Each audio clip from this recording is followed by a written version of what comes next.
2026 é o novo 2016. Ouvi essa frase em algum Reels por aí e fiquei pensando. Vi várias pessoas repetindo isso, na verdade, e comecei a pensar o que 2026 tende a ter em comum com 2016. O que me levou a pensar o que eu estava fazendo em 2016, qual que era a vibe de 2016. E aí ficou muito claro para mim o porquê que as pessoas esperam que 2026 seja um novo 2016. Não tem a ver com ganhar dinheiro, não tem a ver com uma tendência de produção de conteúdo aqui no YouTube, tem a ver com um sentimento. É quase aquele sentimento de nostalgia que a gente sente com relação aos anos 2000, com relação aos anos 90. E eu vou te explicar o que é e com certeza tu vai entender e vai se identificar. Ignora o caminhão passando. Vamos esperar ele passar. Passou. Agora tu deixa um ei, copina e tô aqui. Quando eu busco as minhas lembranças do que eu estava fazendo em 2016, eu começo a entender que não tem a ver com a minha idade, não tem a ver com a situação de vida, mas tem a ver com o Zeitgeist, ou seja, o espírito do tempo daquela época. As condições culturais e geográficas de uma época que criaram um sentimento, uma sensação. Eu vou descrever isso aqui para ti. Eu lembro nitidamente de situações de estar com os meus amigos andando de long, onde nós olhávamos para as outras pessoas e elas estavam postando fotos, tirando fotos das comidas nos restaurantes para postar na internet. E a gente achava isso brega. E quando algum de nós fazia isso, a gente ria da cara um do outro porque isso era brega. Isso era uma coisa ridícula, nós ridicularizávamos isso, esse ato.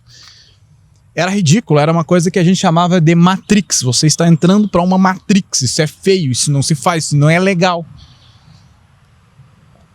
Sem falar no fato que quando as pessoas estavam em situações sociais, elas não conversavam mais.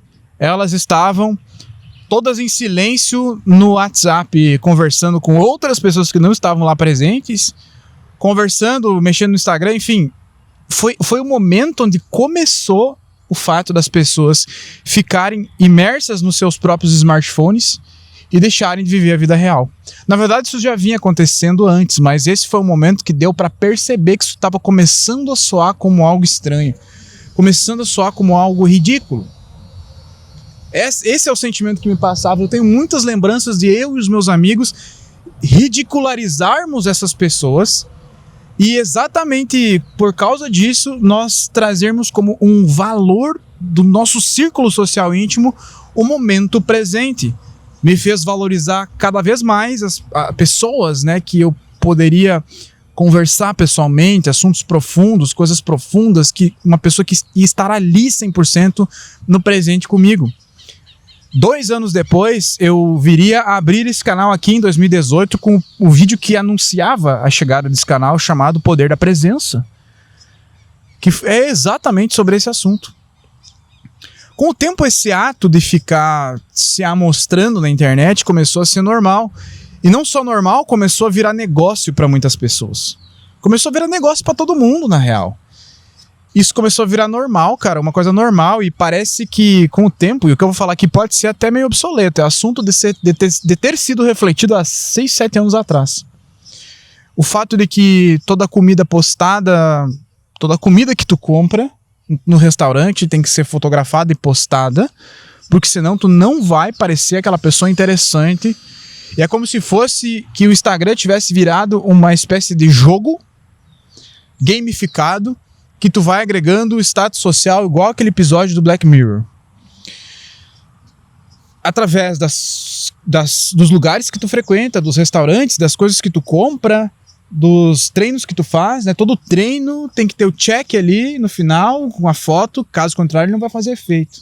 Não no teu corpo, mas na opinião que as outras pessoas vão ter sobre ti, de tu ser uma pessoa ativa, saudável. Sem falar que hoje isso é um grande fator de status, né? Tu poder ter tempo para treinar às 3 horas da tarde. Isso é um baita status. É o maior dos status que a gente pode demonstrar na internet. É isso. Porque ninguém mais... Aliás, são poucas essas pessoas que podem fazer isso.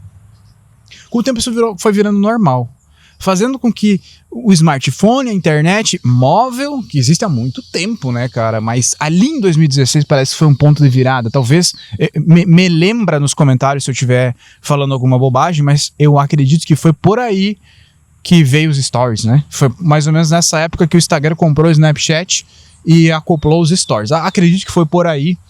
E deve ter sido por aí também que veio os Reels, né? Não, os Reels acho que veio um pouquinho mais tarde. Mas foi por aí, mais ou menos, que começou a treta toda. Chegou a gripezinha depois de uns anos, 2020, por aí, né?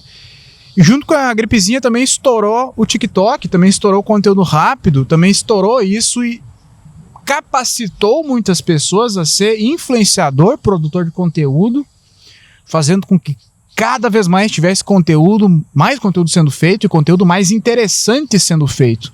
O teu tempo de tela só vinha aumentando cada vez mais e mais e mais e mais. Fazendo com que todo mundo também, todo produtor de conteúdo ficasse cada vez mais robusto em sua produção. Era vídeo dopaminérgico, edição para reter tua atenção, e reter a atenção das pessoas passou a ser uma profissão e quase que uma ciência capaz de ser aprendida e ensinada. O que ninguém percebe é o tempo de tela das pessoas que vem aumentando. E o tempo de vida real que vem diminuindo ano após ano. O ponto de virada é muito simples. Depois da ascensão do TikTok, vamos colocar assim, trazendo consigo uma ascensão de vários conteúdos rápidos e verticais, veio a ascensão da IA. Mas eu digo IA aqui não como uma ferramenta para facilitar a tua vida, para facilitar teu negócio, para facilitar teu trabalho, mas para mascarar a sua burrice, mascarar a burrice e preguiça dos produtores de conteúdo.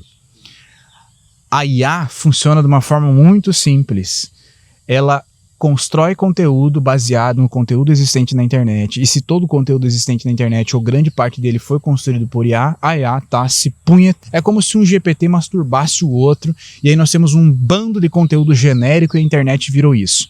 Não tô falando de memes, tô falando daquele conteúdo que tenta ser instrutivo, que tenta ser construtivo na vida das pessoas, ou que tenta instruir alguém até mesmo para vender algo. Não tem nada de errado nisso. Mas quando isso é puro GPT, faz com que as pessoas se cansem. Somando isso ao fator de que a geração Z, que tem suas qualidades, está ficando adulta e com poder de compra, está meio que ditando as regras de como a coisa toda funciona. E essa geração Z, para eles, a internet não foi novidade. Para os millennials, que é a geração anterior, eles têm a internet como novidade. A internet desses caras passou a ser ativa depois dos 15 anos de idade. A geração Z não, é uma geração que muito antes estava presente na internet e com o smartphone. Isso faz com que essas pessoas, geração Z, olhem a vida sendo postada, toda a vida sendo postada, como uma coisa brega. Como uma coisa de, meu Deus, olha o que aquele cara tá fazendo. É como se fosse o cigarro dos anos 80 e 90. Quando começar a fumar cigarro era uma coisa charmosa, uma coisa chique. A indústria se modernizou, o cigarro ficou mais tóxico, as pessoas começaram a envelhecer, começaram a aparecer problemas de saúde, e as pessoas começaram, no seu tempo, a entender que cigarro era uma coisa ruim para a saúde. E, portanto, feia, brega, não era mais chique, fedia, deixava a pele enrugada. E pessoas como eu, que hoje tem 35 anos, crianças dos anos 90 que viam os pais fumando, não entendiam por que aquilo era legal. Era vício. Talvez a internet tenha esse mesmo ciclo, de ser vista como um vício que pode ser evitado no começo. A geração Z trata como brega o fato de estar se expondo em tudo. E é brega, na verdade. Mas ao mesmo tempo é negócio, é business, é dinheiro. O que traz consigo uma consequência muito positiva, que é o fato de tu conseguir viver mais a vida real. O conteúdo de inteligência artificial desumanizado fez com que se criasse uma escassez de conteúdo humanizado. Somando com a geração Z crescendo e assistindo tudo, tratando e vendo tudo isso como algo um tanto quanto brega, se faz entender que a vida real é mais legal. Que se vive mais a vida real, se abre mais espaço de vida real e menos tempo de tela. É por isso que tem tanto low profile que vive a vida muito bem vivida. Já se entendeu que não se ganha muita coisa buscando a aprovação das pessoas na internet, a não ser que você tenha um negócio e que dependa disso. Isso aí é um assunto à parte. E eu acredito que é o que as pessoas esperam, né? Caindo todas essas fichas, é o que as pessoas, principalmente os caras, as mulheres da geração Z, esperam que 2026 seja um ano com mais vida real, um ano onde é que ficar se amostrando na internet é uma coisa brega, é uma coisa que não vai agregar tanto, né? E esperam esse resgate de 2016, que, se analisar o espírito do tempo, foi o último ano onde as pessoas conseguiram viver a sua vida real. Eu poderia encerrar o vídeo por aqui, mas eu trago mais ainda, cara. Se eu for analisar a minha vida financeira, a minha vida de negócios, 2016 foi o ano onde é que eu comecei a ter uma ascensão na internet e começar a ganhar dinheiro grande e alto na internet. E eu imagino que isso foi para muitas pessoas também. Outra ascensão aconteceu na época da gripezinha para outras pessoas, né? O que pode trazer também uma grande tendência de mercado de vida real também. Acredito que esteja muito em alta, 2026 adiante, mercados, serviços de vida real. Tudo que é vendido na internet, quanto mais vida real for, melhor. Quanto mais serviço e menos produto, curso, e-book, melhor. Quanto mercados como é que se chama isso? Me fugiu a palavra, mas de aproveitar a vida, de lazer, mercados de lazer tendem a estar cada vez mais em alta. É como se agora existisse um resgate da vida real, um novo poder da presença sendo construído e resgatado, enquanto que estar exposto na internet é visto como brega. Eu acho que é isso. Eu acredito que seja isso. Essa frase que as pessoas estão repetindo por aí, que 2026 é um novo 2016, a nova vida real. Posso estar enganado? Acredito que não. Pode ter mais abordagens para esta frase. Se tu quiser agregar nesse vídeo, tu pode deixar aqui nos comentários. Se está vendo esse vídeo aqui no começo do ano, no fim do ano, não sei quando ele está sendo postado, um feliz ano novo para ti.